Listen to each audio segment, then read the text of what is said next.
Now, we're going to connect our next guest. Our next guest is an author. He's got a book out. It's just been released this week. The 2016 Elections and the Crisis of American Liberalism. And his name is Caleb Maupin, and he is also a correspondent for RT International. He's also based in New York right now, but he is a roving correspondent. You'll see him all over the country if you do watch RT on the global satellite or on Dish here in the United States. And we got Caleb hopefully on the line. Are you there, Caleb? I am here. Glad to be on your show. It's fantastic to have you, Caleb, and esteemed guest, I should say, because I do enjoy watching your reports every week on RT. I think you're one of the best on-the-ground correspondents definitely that network has had to date. So congratulations on the election season. You survived, Caleb. You made it through this meat grinder of the 2016 elections. So you had a unique we'll talk about your book, Caleb, but first off, you're riding shotgun on this election season, really, because you're on the road. I saw you out in the West Coast. You're in California. Then I see you in the Rust Belt. Then I see you in West Virginia. Then in New York. You're everywhere. You really covered a lot of ground this past election. How was this experience for you as a journalist, Caleb? Well, this wasn't like any election we've had in recent years. The political discourse in the U.S. has rapidly expanded. Millions of people in this country are pretty adamant that things are not going well and that they really want to see things change. And furthermore, they're willing to look outside of the mainstream political perspective for those answers. They talk about a lot of young people, millennials. There's this whole thing about millennials, this lazy young people. Well, the millennials that I spoke to were very, very willing to do their own research, ask tough questions, and this country is not going to look the same after this election, and it's not going to look the same in 5 or 10 years. A lot of people are really upset about the fact that wages are going down, the standard of living has dropped, civil liberties are being taken away, so much frustration and so much anger coming from all kinds of places in the political spectrum, and it really kind of boiled over into this huge electoral upset. No one saw it coming. No one thought Donald Trump was going to win, but he won mainly because people saw him as an opponent of the political establishment, and it was quite a shocking story, and it was pretty amazing to travel to different parts of the country and talk to people on the far left, people on the far right, just people everywhere, just, ordinary working class folks, how they feel about politics. It was quite a year, and I don't think anyone saw it coming, and this is just the beginning. I don't think this roller coaster election means that we're all just going to settle down. I think politics in this country is rapidly intensifying. No, absolutely, and we're going to take a commercial break in a minute, but we got about a minute before the break. Before that, Caleb, just tell us, what was the one moment that really still stands out in your mind with all the miles you did across the country for this election season? What was the one moment that really stuck in your mind and made a big impact? Well, I'll say when I went to my home state of Ohio, I'm originally from Ohio, that's where I'm from, but when I returned to my home state of Ohio, and I went to southern Ohio, and I walked through the town, it was an area called Clinton County, ironically, because it was a stronghold of Trump supporters, and I spoke to people there about why they felt so passionately about supporting Trump, and almost all of them told me it's because there's a lot of very rich and powerful people who don't care about us, who simply don't care about us, and it's time for working families to fight back. It was odd because I was hearing from people who identified as right-wing and were supporting a right-wing candidate, but I was hearing the kind of stuff you heard from the radical left, workers of the world unite, workers struggle, class struggle. It was very interesting, and it shows how rapidly political discourse in the U.S. is shifting. Wow. We're going to talk about that and much more. I'm here with Caleb Maupin, roving correspondent for RT International. We're here at KFNX Independent Talk. I'm your host, Patrick Henningsen. Stick around. We'll be right back after these messages.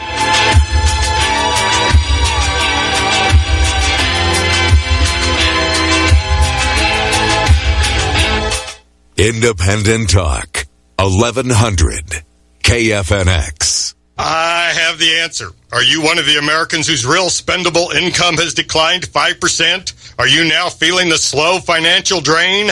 I have the answer.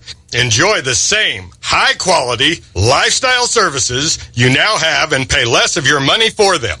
I told you, I have the answer. Every sharp person understands the value of making the deal. You need to step up to the plate. You need to make the deal. Resources are now available for you. Starting to believe? I have the answer. Successful Americans are now increasing their income by using changing legislation and technology expediently. Proof? The world's largest retailer doesn't have a single storefront. I have the answer. Cut expenses and increase income. Call 317-934-0079. 317-934-0079. I have the answer. 317-934-0079. Low libido, erectile dysfunction, pain, chronic inflammation, stubborn weight loss, cellulite, belly fat, and heart attack are only a few issues from metal toxicity and nutritional deficiencies. Mercury from dental fillings, lead from lipstick, aluminum from cookware are just a few causes of metal poisoning. Find your risks with a hair analysis. Call Healthy Habit, 6029 North 7th Street in Phoenix. For testing, call 602-252-6000. That's 602-252-6000. Would you like to expand your business? I'm Francis Battaglia, president of Independent Talk 1100 KFNX. KFNX is one of the most cost-effective and powerful ways to get your message out, reach potential customers, and grow your business. Advertise for only $10 per 30-second spot on top shows like Laura Ingraham and Michael Savage. Call me at 602-277-1100 extension 1463. 602-277-1100 extension 1463. Log on and listen live. 1100kfnx.com.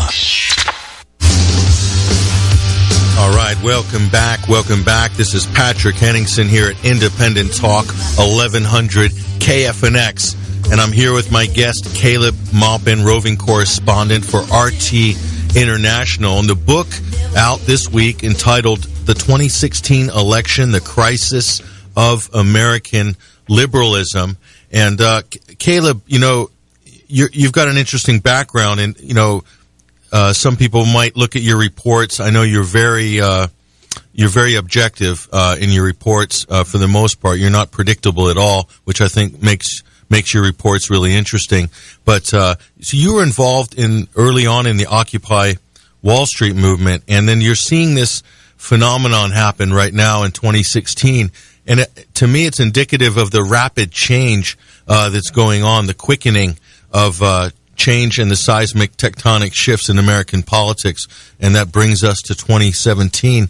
I mean, just give us a little bit of a background there. I mean, because you're not. I wouldn't class you as a classic conservative. Maybe you're more sort of on the left, traditional left side. How is left-wing politics changing in America? And I know this is something you touch on in your book. And where are we heading right now? Well, that's a very interesting question, because in a lot of my writing, and especially as I was traveling around the country during the election, you had to start asking yourself, what does left and right really mean? I mean, for example, I met a number of people that were for Bernie Sanders until he was defeated by Hillary Clinton, and then they were for Trump. And they didn't see a contradiction in that. They saw Sanders as an anti-establishment candidate fighting against what he called the billionaire class and the 1%. And they saw Trump also as an anti-establishment candidate fighting against the billionaires and the 1%. And so they didn't have a problem with that. And it seems like there's more of a difference, I would say, between the mainstream and the political elite and the establishment than there is in people that are against it. I think that ideology is becoming less and less relevant. You know, the title of my book, I talked about the crisis of American liberalism. Let's talk about what liberalism is, because that word gets kind of very, very broadly used and kind of thrown around. Liberalism is a philosophy that comes out of the Enlightenment, you know, the time of, you know, our revolution here in the United States, the French Revolution, and it emphasizes the individual above all else. You know, in terms of society, that means, you know, social freedom and individualism. People can make their own choices. And in terms of economics, it means capitalism. It means markets. And if you look at our political system and the message that most mainstream politicians are putting out, they're putting out individualism. Now, the left emphasizes the social side of liberalism. They want things like gay marriage and the legalization of drugs, and the political right emphasizes the free market aspect of liberalism. But they're essentially preaching the same ideology, which is that it's you against the world. It's the individual above all else. And that perspective is in crisis. Because if you listen to both the far left and the far right, both of them, in essence, are saying, no, we got to get rid of this individualism. We got to start thinking about all of society. We can't have a society where it's every man for himself and people just trying to make profits, and who cares about society as a whole. There needs to be some community obligation. And that seems to be a very common theme that we're hearing. And it really seems to be that American liberalism, whether it's like left social liberalism or right economic liberalism, is facing a crisis. People are worried about society, and there needs to be some kind of collective action to address the crisis that we're facing. That was a sentiment that I heard so frequently. Yeah, so this is kind of individualism versus a sort of a need for a collective approach to solving problems. And there's this cynical acceptance, Caleb, I think over the years, this malaise that set in American politics, where you go through this ritual every 4 years or every 2 years, and candidates make promises, and so often those promises aren't followed through, and people sort of accept that this is just politics as usual. And this is very much to me associated with the left-right paradigm. And so is the left-right paradigm in terms of political representation, and not what you were talking about before, which is kind of on the ground with real people, but in terms of politics, is it dead? Is the left-right paradigm dead now? Does it need to be redefined? And did Donald Trump kill it? Well, I wouldn't say that Donald Trump killed it, but I would say that the circumstances that we're in killed it. Because the thing that Hillary Clinton had going against her, the reason that so many people did not vote for her, one thing that was what she had going against her is she was the symbol of the establishment. And that establishment is largely seen as not something that's like an American establishment, but more of an international establishment. On the broadcast earlier, you were talking about some of our quote-unquote allies in the Middle East, whether that be the Qatari monarchy, the Kingdom of Saudi Arabia, Kuwait, Bahrain, and these societies are not democratic. Let's be honest about that. These are absolute monarchies, but they're absolute monarchies with lots and lots of oil. And if you look at these regimes are tied in with very extreme Wahhabi elements that are trying to topple the Syrian government.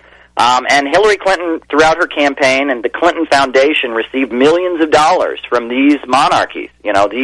These very authoritarian but well-connected to big oil companies regimes. And I think, there's all this talk about Trump's connection with Russia. I would say I'm far more worried, and I would say most Americans that I spoke to are far more worried about Hillary Clinton's connections with these autocratic, brutal, repressive. Kingdom of Saudi Arabia, that's the only country in the world where they're still beheading people, right? This is a country where you can get your head cut off for insulting the king. And we have a politician, a leading politician, a very powerful figure in the Democratic Party, the Democratic nominee, who's getting millions of dollars from them from her foundation. That's something that worries people. And if you look at it, who is it that we're attacking in the Middle East? Who are the main enemies, per se, of the United States? The USA is working to topple the Syrian government, the Syrian Arab Republic, right? This is a country that has elections. This is a country where Christians and Sunnis and Alawites and Druze and different religious groups can live together in peace, and where they have a government, a central government that respects the right of religious minorities. And it's being toppled by forces backed by autocratic monarchies who are trying to set up a Wahhabi extremist government. Something about that doesn't sit right. And again, if you compare the Islamic Republic of Iran, another country that has elections, has a constitution, it has a Christian community which openly practices. I've been to Iran. I attended church on Sunday morning in downtown Tehran. You compare that to Saudi Arabia. Something is not right here.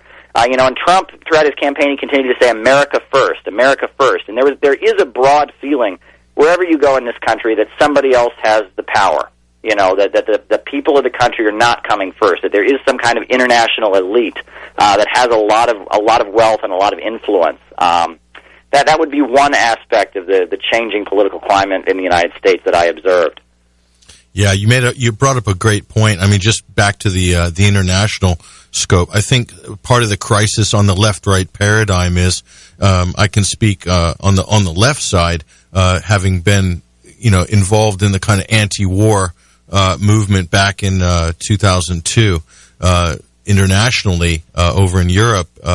This idea of Syria, the relationships between the U.S. government and the Gulf states. The people on the left, Caleb, they used to be against military intervention, and it seems like in the last few years they've turned a blind eye to the Gulf state human rights abuses and so forth, and are cheering on an intervention in Syria and are clamoring for a war with Russia. It's the most bizarre turn of events in terms of the global left, as it were, the internationalist left.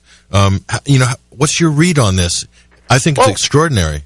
It's interesting. In certain left-wing circles, if you say the name George Soros, you get this, people roll their eyes. What? Oh, we're all being paid, right? How dare you say George Soros? But anyone who's a political leftist should know who George Soros is. He's a very real person. This is a person who bankrolled the overthrow of the Eastern Bloc. He essentially supplied money to dissidents in Czechoslovakia and in the Soviet Union and in East Germany and various places and worked with the forces that eventually toppled the Soviet Union and the various governments in the Eastern Bloc. This is somebody who was coordinating his donations to so-called activist organizations with the CIA and was trying to bring down governments that were targeted. We talk about color revolutions, where these are revolutions paid for with foreign money. Like the USA doesn't like a government. They pay some people to go out and protest and create a crisis, and the government's brought down, right? So everyone who's a leftist or an anti-war activist should know who George Soros is. And there are a lot of people in the government and in the CIA who do have a somewhat left or liberal or Democratic Party perspective. Now, a lot of times in left-wing circles you get this assumption that everyone in the police, everyone in the military, everyone in the CIA, everyone on Wall Street, they're all just Republicans and the Democrats or the movement of the people or something. And they're fooling themselves. They really are fooling themselves. I mean, the CIA, you have the people who've gone to Harvard and Yale and the most expensive universities and carefully studied the art of trying to expand U.S. influence around the world. And often at times they're at loggerheads with the military, because the military isn't studying the art of public relations and how to craft and spread influence. They're studying more the tactics and the engineering of just kind of attacking and blowing things up.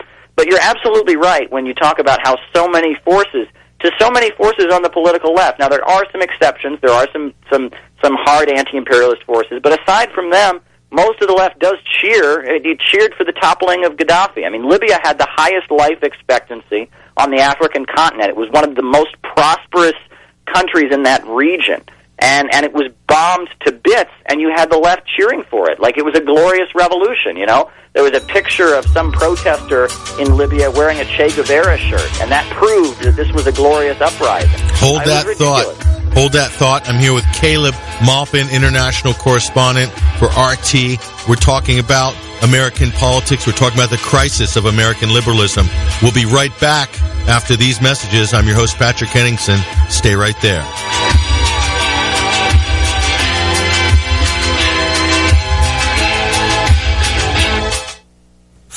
Attorney General Jeff Sessions reportedly had contact with Russia's ambassador to the U.S., something he didn't disclose during his confirmation hearings. The Washington Post, citing Justice Department officials, reports that one of the meetings took place in Sessions' office in September. Sessions also reportedly spoke with the Russian ambassador in July at the Republican National Convention. Sessions was one of Mr. Trump's foreign policy advisors at the time. Meanwhile, during a CNN town hall meeting, South Carolina Senator Lindsey Graham says more needs to be learned about the Trump campaign's ties to Russia. If there is something there and it goes up the chain of investigation, it is clear to me that Jeff Sessions, who is my dear friend, cannot make this decision about Trump. So there may be nothing there, but if there's something there that the FBI believes is criminal in nature, then for sure you need a special prosecutor. A great day on Wall Street as the Dow today closed up 303. The S&P gained 32. I'm Elliot Francis. From the KFNX Weather Bug Weather Center for tonight, clear of the low 44. Thursday, sunny, warming up 76. Thursday night, warmer, clear again, but the low 51. Friday, sunny and warm and high 80. Friday night, mostly clear with the low 53.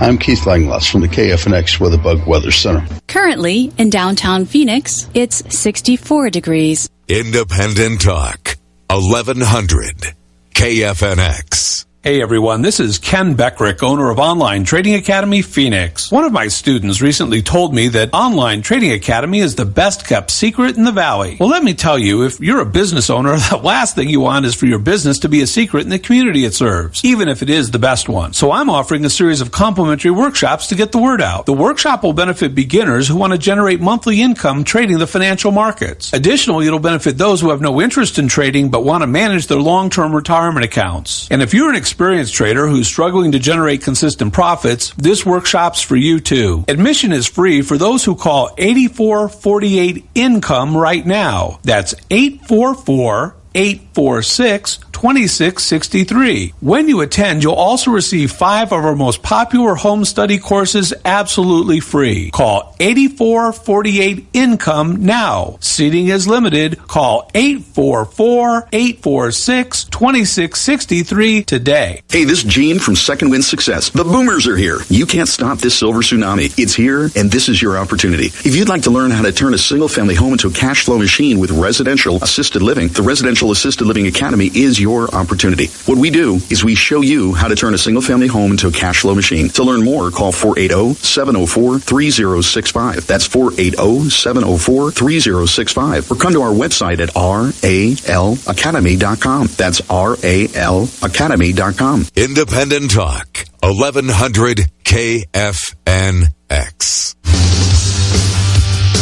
All right, welcome back. This is Independent Talk, 1100 KFNX. I'm your host, Patrick Henningsen. This is Patrick Henningsen Live, and I'm here with my guest. He's an international correspondent for RT International. He's based in New York, and also he's the author of a book just out this week, The 2016 Elections and the Crisis of American Liberalism. I'm here with Caleb Maupin. And Caleb, before the break, you were just rounding out the conversation about the international left and the taking down of Libya as a nation state, and how the left, the liberal left, seem to be cheering for that. And this is just really indicative of this kind of transformation of politics. So a break from what we've been used to for so many decades, and we're into kind of a new and uncharted territory. It's a little bit chaotic, Caleb. And I was just actually watching the CNN town hall tonight, and it was Lindsey Graham and John McCain. And without getting off too much on a tangent there, it was kind of strange watching these two. That Lindsey Graham, kind of like a Harvey Korman type character, flanked by a Mel Brooks sort of pastiche, and John McCain. Very strange couple, and they're kind of here off on the side. This is the split in the Republican Party. You've got Donald Trump, a kind of interloper in the Republican Party. Then you've got this sort of neoconservative flank here with John McCain and Lindsey Graham off doing their own little fireside chats off to the side and demanding bigger defense budgets and more aggression towards just about anybody you can put on the list. So on the right, Caleb, we've got this kind of discord as well. Are they really together in the Republican Party in America, or is this a serious break here? Is this a major rift that's going to continue? I think we are at a strange turning point. Now, one of the things I talk about in my book is let's go over the history of the Republican Party. When the Republican Party began back in the 1850s, it was a revolutionary, radical, you could pretty much call it a left-wing party.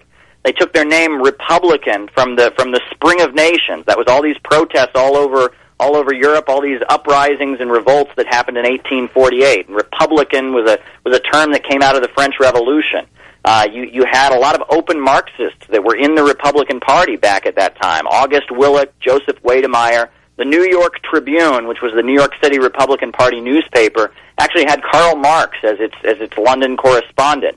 And this was a radical party. The slogan was free land, free labor, free men. It was the party of the small farmers, who didn't want slavery. It was the party of the labor unions. It was the party of the abolitionists. And it ultimately ended up, leading a very, very radical, upsurge that ultimately smashed the Southern slavocracy. So the Republican Party was a very radical party at one time, and it assumed the role of conservative and right-wing, mainly over the course of the 20th century, mainly in response to Roosevelt, when Roosevelt kind of became the radical left-wing figure and created Social Security, created unemployment insurance, hired millions of unemployed workers into the WPA, and started building infrastructure. And in response to that, the Republicans were the opposition, so they kind of became the place for more conservative elements. It's interesting, though, Trump did hammer home in his recent talk. He talked a lot about, in his recent speech, he talked about infrastructure. And this talk, he wanted to spend $1 trillion rebuilding the Midwest. Does he mean that? That's what I'd like to know. I mean, if he meant that, if he really meant that he was going to spend $1 trillion and build some high-speed trains connecting, places like Ohio and Wisconsin and these Rust Belt states to the coasts, if he was going to, build some new universities and colleges, if he was going to do something like that, I can imagine that he would definitely be reelected, because that would make him very popular. When you talk about the left-right divide, one thing that I have to tell people about, I was in Clinton County, Ohio, and while I was doing my reporting, we were just kind of interviewing people on the street. We saw an elderly woman being kicked out of her home, here in Clinton County, Ohio. I guess she didn't pay or whatnot, so the bailiffs were there, and they were throwing all of her stuff out on the street. And years ago, back in the 1930s, when a family was being evicted from their home and the communists were in the neighborhood, they would go and they would bust the locks and put them back in. The eviction fights, the unemployment councils was something that defined the political left. The political left fought against home foreclosures. It fought, it was worker wages now, fight or starve. That was what the left was prior to the Second World War. But nowadays, when I was in West Virginia, I interviewed a fellow who was a Trump supporter. I asked him why he voted for Trump. And he said, I voted for Trump because the Democrats don't care about the working man. They're a bunch of socialists. And I asked him, well, what is a socialist? Because, socialism has always been an identification with the worker or the common man, the working class, the proletarian. But to him, a socialist was somebody on the universities who's having rallies for transgender bathrooms.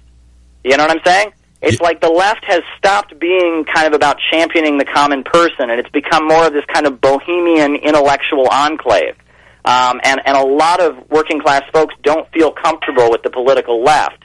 The left is something that they see as kind of something imposing on them. And the left is also something that they feel is not working to improve their living conditions. It's something that's trying to, shame them and tell them that they have too much privilege and that they need to think about people who have it less than them. And it's very odd, the dynamics that have changed. At one point, we're back to the CIA and Soros. There was a program developed by the CIA called the Congress for Cultural Freedom. And this was a CIA program started during the 1950s, and they essentially began funding left-wing art. Socialist, radical art was being funded by the CIA. They brag about this on their website. You could just Google Congress for Cultural Freedom. And they were doing it because they knew that so much of that was being aligned with the Soviet Union. So many of the people that were talking about socialism or radical ideas were Soviet-aligned. And so to counter Soviet influence, the CIA started funding this kind of art. And I wonder if you can even see a continuation between that and some of the anti-Trump movement and George Soros and these color revolutions and the left cheering for the destruction of Libya and cheering for reducing Syria to this civil war, calling it a glorious revolution and whatnot. I wonder if you can see a continuation in that kind of thinking, because to assume that everyone in the police and the military and the whole political establishment are all just Republicans is very, very naive. There are different strategies for maintaining the power of the rich and the monopolies in the United States, and some of those strategies are a very big part of the Democratic Party as well. And don't you think a lot of this is a result? This transformation is also a physical transformation, because I think you alluded to this earlier. This idea of the working man, his identification with this socialist left, as it were. A lot of this was predicated on a kind of the job for life. In other words, getting that union job and you'd pass it on to your son. This having one corporation as your employer pretty much for your whole life, that security that came with that, and then the pension afterwards. And as that is dissolving in America, we have this physical transformation in the workplace where that's really not there anymore. And doesn't that sort of, it's kind of pulled the rug out from under what used to be the sort of the old Democrat or the old Union Democrat or the old left? It's gone now. And so there's nothing to replace it, is my point. That's kind of what I see. I don't know how you've been to West Virginia, you've been to all these coal centers and places where unemployment, the jobs have just fled. So you've had a kind of on the ground look at this. What is going to replace it? Will anything replace it? Are we heading into a technotronic era? Yes, that is a good question. One thing that has certainly replaced the good-paying jobs is heroin addiction. When I was in both West Virginia and when I was in Clinton County, Ohio, when I asked people what the biggest problem they had in the area was, they said heroin. That was the thing. Heroin addiction, opiate addiction is everywhere across the Rust Belt states. And at one point, Afghanistan was not producing very much heroin at all. But after the government was toppled, after the Taliban was brought down, after the U.S. invasion, all of a sudden the world market was being supplied with huge, huge amounts of heroin. And now Mexico has also joined in the heroin trade, and poppy fields are sprouting up in Mexico. This is a big growing problem, is that heroin addiction is everywhere. And furthermore, the root of the problem ultimately started here, which is that doctors were overprescribing painkillers. They were being encouraged by the drug companies and whatnot to overprescribe these opiate-based painkillers, which are very, very addictive. And so there are a lot of people who are dying from heroin overdoses. It's very, very common all over the country, instead of having good-paying jobs. And the other thing that's rising right now is, let's be real, the suicide rate in the United States is very, very high. And there are a lot of people who just don't feel like they have a future, and they're very, very worried. And mental illness is through the roof. I mean, we're facing a catastrophic situation here in the U.S. I mean, a society-wide crisis, and I think that's where Trump found his base of support, was among people that are feeling hopeless, feeling like no one cares about them. When I travel around the world, people often, have this kind of fake image of the United States. And I tell them, if you turn on American television, about 90% of the time, all you're seeing is Southern California and New York City. But the USA is far, far bigger than that, And there are a lot of people in the USA who've simply been left behind, and are being ignored. And what future is there for them? And that's a question that's being played out. And you walk through the streets of New York City. I go out and interview people on the street all the time. It's very hard to find a Trump supporter, and you'll find a lot of people who just can't wrap their minds around why anyone would support Donald Trump. But if you go to other states and you go to these areas where the steel mills have been closed down, you go to these areas where there used to be auto plants that have shut down, it's the opposite. It's hard to find someone who doesn't like Trump. And so, getting back to education. Okay, maybe there's a little bit of a crisis going on in terms of education. I'm not specifically talking about academic education, but in terms of the general knowledge of the general public. And we talked about, you mentioned millennials at the beginning of the show. One of the segments that I'll never forget, which you did, I've seen other reporters attempt this, but I think you did it really well. I think, correct me if I'm wrong, this was when the travel ban, Trump announced his travel ban a couple weeks ago, and you went out and I don't know if it was you or another reporter, but interviewed students and asked them which countries are included in this travel ban, and I think almost none of the students out protesting against it could even name the 7 countries that were in the travel ban. Was that a segment you did? That was. I went to NYU. I was there in Washington Square Park, just around the NYU campus, and I was asking people, and I found very few people that could name the countries. There was one person I interviewed who told me they thought it was every Muslim country that was included in the ban. And it was kind of awkward, and it was very odd. And you can tell that that there's just an element of with this hating Trump movement, with this anti-Trump movement, there's an element of conformity. I also recently went to, they had rallies here in New York City on President's Day. They were calling it Not My President's Day. And at the rally, there were a number of people that had signs. In fact, I would say the signs divided into two categories. You had signs that were like feminism themed, about women's rights or calling out Trump for being a sexist. And then you had signs accusing Trump of having a relationship with Russia. They said things like "No Putin president," things to that effect. And I'll never forget. There were a number of people who had signs with hammers and sickles on them. And I said to them, Why do you have that sign on there? Do you think that Trump is a communist? And they said to me, no, Trump is a fascist. And I said, well, that's the symbol of the country that defeated fascism, right? It's like there's just kind of this absence of knowledge. To them, the hammer and sickle is not the symbol of the Soviet Union. It's the symbol of big, scary Russian foreign country. There's just not a lot of thought going into this. I mean, there is an organized political left that has taken action. There are people that are deeply concerned about, Trump's statements in support of the police. They're worried about civil liberties being taken away, and they don't like him, kind of giving a nod to the police. There's people who are worried about his moves on immigration and feel like that's certainly, not the answer and putting undocumented workers under more threat.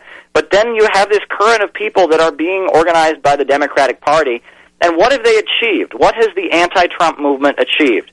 So far, what they've done is their big crowning victory, the first month of his presidency, the Stop Trump movement. What have they achieved? They've gotten the only person in the Trump administration who wasn't a solid war hawk and the only person who was on record wanting peace with Russia. They drove him out, Michael Flynn. Yep. That's what they've achieved. That's what this movement, this.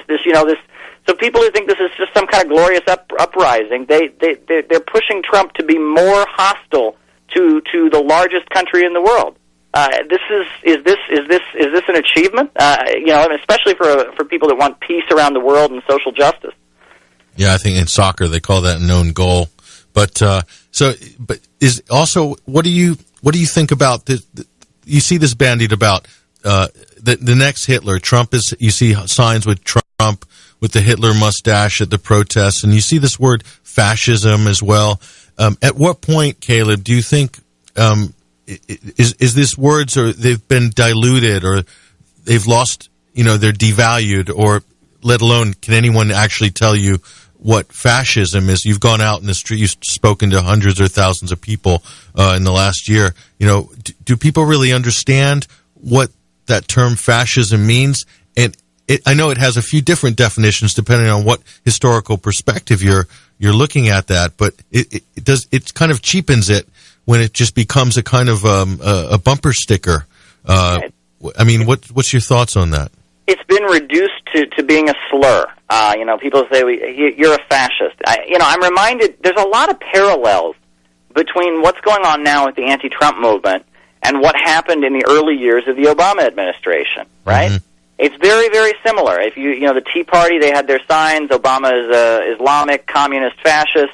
Now, you have, the Not My President's Day and the anti-Trump movement, and they have the same message. Trump is a communist, Russian, fascist. They're just slurring people. They're just, it's kind of cheap, And when it gets down to it, I feel like it's almost like both candidates were being told basically, you made promises during the campaign that are against the interests of Wall Street, and you better not keep them.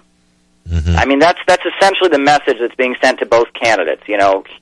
People coming to town halls, loud disruptions, all kinds of things, and both newly elected presidents were being put on notice that if you step out of the script, we're going to make some trouble for you. And that's kind of the situation that we're seeing here. I also will say that there is a big level of arrogance when I interview a lot of people that are opposed to Trump. They seem to just assume that everyone who voted for Trump is ignorant, is a racist, and it's like there's no desire to figure it out. And you almost want to talk to them pragmatically speaking. It's like, okay, you oppose Trump's policies, but yet millions of people voted for him. Why do you think that is? And if you just condemn them, if you just say, well, that's because they're bad, that's why they voted for him, do you think you're going to win them with that? Do you think they're going to listen to you? Why would they listen to you then if you're just going to condemn them? It's a very strange thing. But when it gets down to it, we're seeing, and this is all over the Western world. I mean, we're seeing a growing crisis, and this is a global crisis. We're living in the aftermath of one of the greatest leaps in technology that we've ever seen. I mean, the computer revolution. Nowadays, they used to have book binderies where people, hundreds of people would work all day binding books. Now they have like print-on-demand services where, a single book can be printed by pushing a button. I mean, we're living in a new economy, and millions of people no longer have a place at the assembly line. All over the world, people are fleeing. Millions of people just don't have a place in this new economy. I think about, how many young people now with college degrees are stuck working at some place like Starbucks, or McDonald's, and they're sweeping floors, and they're miserable, there's so many young people who I meet who they just can't get their lives together because they can't get that good-paying job that used to be part of the American dream. It used to be people without even a high school diploma could go and work in a factory, make enough to buy a house, have a car, put their kids through college. And now we're in a situation where a lot of young people are really, really feeling it. And this low-wage service sector economy, this rising police state, something's got to change. But as much as I tell people, people often will talk to me about the political situation, political discourse in the U.S. getting more intense. I tell people, look, this is just getting back to normal. This is how it's always been. The United States started with a revolution. Let's not forget that, right? There's a whole history of struggles, and when things get tough, ordinary Americans have it within their heritage to fight back and demand that things change. I think the Trump election is one manifestation of widespread anger. The Sanders campaign was another manifestation of that anger, and that anger is not going to go away unless things get better. Now, Trump did emphasize that infrastructure thing. He said he was going to start building, but then he also said he was going to raise the military budget. He was going to increase the military budget, and he was also going to lower taxes on corporations. So where is this money going to come from? It's not exactly clear. But if Trump actually meant that he's going to rebuild the Midwest and do what Roosevelt did, where Roosevelt, hired the millions of unemployed people and put them to work building highways and airports and things to that effect. If he were to do something like that, I can guarantee you he would probably get reelected. All those people that are young and can't get their lives together, give them a good paying job, building highways and bridges and schools, and they'll vote for him. I know where the money's going to come from, Caleb. It's going to come from an increase in deficit spending. I can just see it now. That the balloon, there's more elasticity left in that balloon, I think. But final thoughts. I had this conversation with some people overseas in the last week, and is it? And this is your final thoughts on this. Is this? It's not a lot of people saying it's not about Trump himself, Donald Trump, the man, the president, the Republican president. It's about the conditions. The conditions for change are from the discord. It's from the ripples in the pond. It's from the turbulence within the rifts. Is there an opportunity for a sort of reevaluation that might lead to some positive change to the current system? In other words, is Trump creating the conditions for some major changes, not from the man himself, but from this kind of unsettling political climate we have right now? I think, Trump is a great example of the fact that discourse is changing. The access to information that people have is far greater than it used to be. And people are able, they still listen to the mainstream media, but they have access to alternative media as well, and they can get a second opinion. And there are millions of Americans who know that at this time, the U.S. government is essentially on the wrong side in Syria. They're arming Wahhabi extremists trying to bring down a secular government that's trying to modernize the country. And there are millions of Americans who know that because they have access to information. And it's a lot harder to lie to people than it used to be. The fact that you remember back in 2013, Obama was gonna send cruise missiles and just essentially bomb Syria. And public opinion was so wildly against it, and the international community was so wildly against it, and they had to back down. And I think that's kind of a sign of the times that we're living in. People just don't buy it the way that they used to, and they don't have to. And people are looking for answers. But I don't think those answers are going to come from any outdated playbook. And whether that outdated playbook comes from the right or from the left, history is marching forward. People are looking for answers. And I think things are looking to change. Now, one thing that I will say is a widespread sentiment that Trump certainly did not seem to agree with is everywhere I went in this country, no matter who I spoke to, white or black, their feeling was they're taking away our rights. Our freedoms are being stripped away. The police are everywhere. The police are kicking down doors. I heard about this no-knock raid in my neighborhood. This is all white neighborhoods in West Virginia. People are telling me this, that the police have too much power.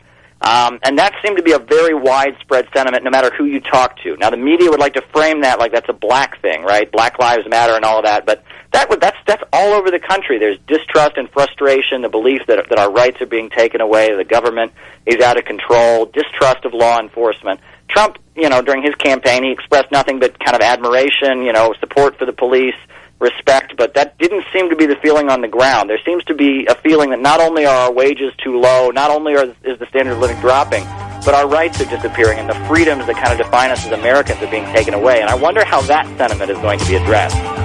Wow. Well, the book is The 2016 Elections, The Crisis of American Liberalism. Author is Caleb Maupin, and you can also get more information about him at calebmaupin.info. There'll be links on the show page on the internet episode, which will be coming up shortly online. But thank you so much, Caleb, for your time and insights. Sure. Thank you. And I hope to have you again on the show. Great discussion. A lot to learn here. We'll see you next week, same time, 9 p.m. Mountain Standard Time here on Independent Talk KFNX. I'm your host, Patrick Henningsen. Take care. Thank you for tuning in to Patrick Henningsen Live. Until next week, visit 21stCenturyWire.com. I'll make our government open and transparent. Tired of being lied to by Washington? Tired of being hoodwinked by the mainstream media? The press is so dishonest. Then go to 21stCenturyWire.com for the very best U.S. and international news and analysis. Also for premium reports, podcasts, videos, and documentaries, subscribe and become a member at 21wire.tv. Visit www.21stCenturyWire.com. It's time. Since 2009, 21st Century Wire has been a trusted source of alternative news with opinion, analysis, investigative reports, and features covering stories from North America to Europe, to the Middle East, and globally. In the last 2 years, we've grown dramatically. This year, we're expanding our programming and our reporting and adding to our team of dedicated contributors. But we need your help. There is a way you can support us. Go to 21wire.tv and click on 21wire membership to find out more about how you can help support our platform by subscribing and becoming a member. In return, we promise to keep it independent and keep it real. But that's not all. By subscribing to 21wire.tv, members will get access to more premium content like virtual private screenings of new documentaries and short films, and get inside access to members' podcasts like On the QT with Patrick Henningsen. And also, you can see our new morning commute show Drive by Wire with Sean Helton, as well as our new geopolitical current affairs series Insight, shot in high definition. By becoming a member, you're also helping to support the Sunday Wire radio show, as well as all our great reporting at 21stCenturyWire.com. And there's more. Members will also gain access to our fortnightly Members Situation Report newsletter, as well as special discounts on all 21 Wire merchandise up at our online store, Shop 21. Subscribe and become a member at 21wire.tv.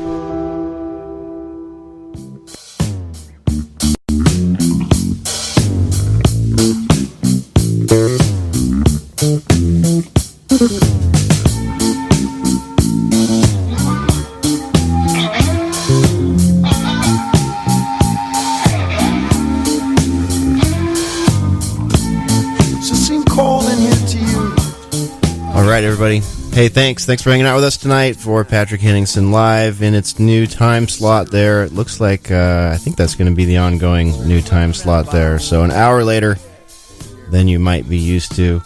Thanks, everybody, all you brave folks hanging out in the ACR chat room tonight. Don't forget to join us tomorrow for Boiler Room number 99, hosted by yours truly, Hesher. I'll have Spore here with me, and maybe Randy J, maybe some Jay Dyer, maybe some No Wiki for you. I don't know. We'll see. I haven't got any confirmations yet, but rest assured it will be fun. And we'll see you guys tomorrow night for Boiler Room, which airs at 6 p.m. Pacific, 8 p.m. Central, 9 p.m. Eastern, 2 a.m. early Friday morning in the UK.